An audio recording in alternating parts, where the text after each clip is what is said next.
Эрчим хүчний зохицуулах хороо үзүүлж байна. Эрчим хүчийг хэрхэн хэмнэх вэ? Эрчим хүч амьдралын чухал хэрэгцээний нэг зүйл бөгөөд одоогийн нөхцөлд эрчим хүчгүйгээр амьдралаа төсөөлхийн аргагүй.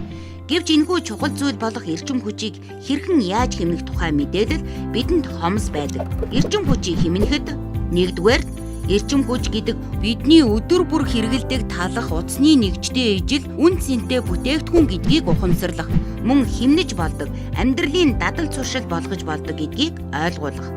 Жишээ нь ашиглахгүй хэрэглэхгүй байгаа үедээ цахилгаан хэрэгслийн унтрааж хэвших. Хоёрдугаар Аз зэрэглэлийн шошготой бүтээгдэхүүнийг аль болох сонгох.